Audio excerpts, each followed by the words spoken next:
Thanks so much for watching, listening. Hey, subscribe. Of course, subscribe. It's great content. And here is a fantastic joke.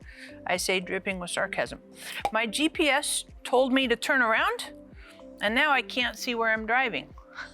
Stupid.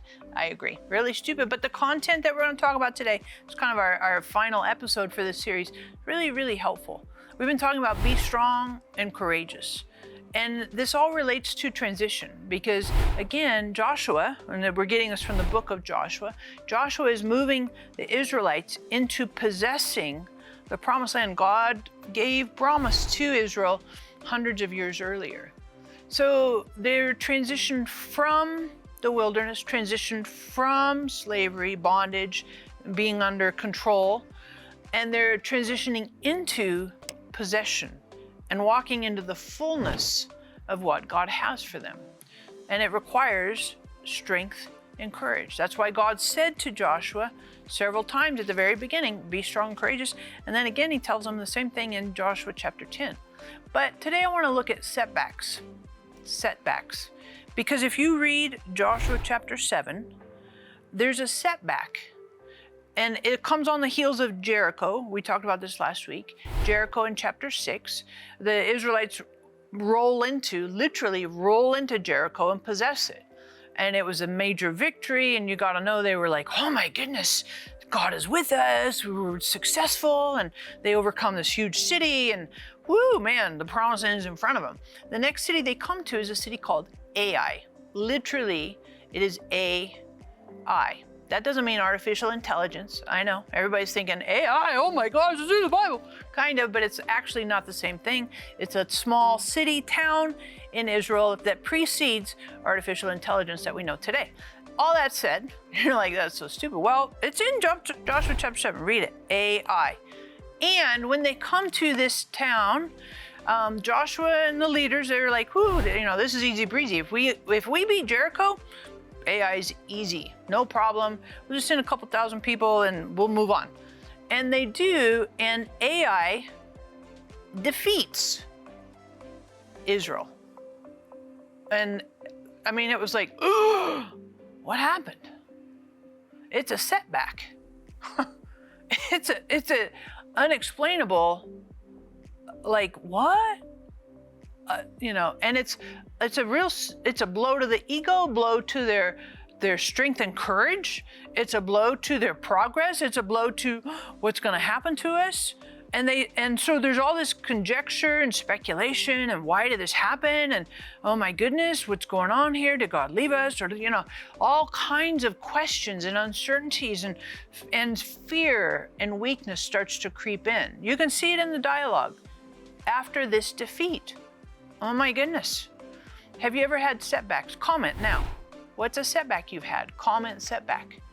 Because really the truth of it is when we are following God and we go through transition seasons, we're moving into our promised land, into the future God has for us, there are setbacks. And if you're not careful, that can be a real problem. If you've ever quit, because you're like, and you want to quit, because then you're mad at God, you're frustrated, you're hurt, you're, like your faith is shaken, doubt. I mean, all this stuff starts to creep in. And you're like, well, is it okay? Well, that's exactly what happened in Joshua chapter 7. All this stuff started to creep in. And thankfully, Joshua took some time and asked God, what is going on here? I don't understand. You told us this, but it's not squaring with that. Now what? How do you reconcile? How do you put this together? And God speaks to Joshua and said, here, I told y'all to, and he tells them what happens. There was a disobedience. One of the gentlemen, Achan, in Jericho was disobedient and didn't follow God's directives and kept some of the spoil. And so Joshua dealt with that. And it was really quite harsh, especially in modern terms, very, very harsh. But I think my key point in bringing this to you is when you have a setback or when you have unexpected disappointment, instead of letting fear and weakness creep in, it's a real significant time to recalibrate.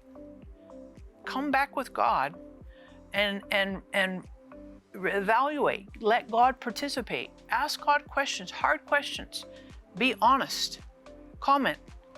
How do you feel being honest with God? That's an interesting question. Comment on that. And really what happens is when Joshua is honest with God and God speaks to Joshua, Joshua recalibrates and gets things back in structure and alignment, keeping God as the Lord. And then they try again at Ai and they completely defeat him and go on to, in essence, conquer the promised land over several battles and years. But I just want to encourage you, at the end of all of this, it still comes back to be strong and courageous. No matter what you're going through, no matter the setbacks, no matter the opposition, no matter the obstacles you have to come through, no matter the uncertainties, God is telling you and wants to encourage you today, be strong and courageous. Like this, make sure you share it with your friends, and we'll pick up with a new series pretty soon. Catch you next week.